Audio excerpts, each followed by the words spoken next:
When you are getting leads into your agency, you want to be able to track where they came from. Did you know you can edit your lead source list? All you need to do is go to Admin, down to Manage Lists.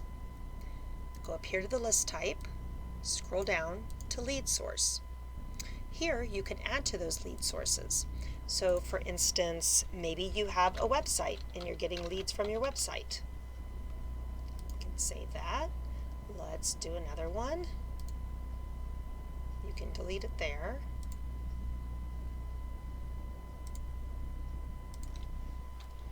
Maybe you have a Facebook page. Make sure to save it. You can even add a description here if necessary. Let's do one more, perhaps word of mouth. So when that lead comes into your agency, remember that lead is not a customer or a client.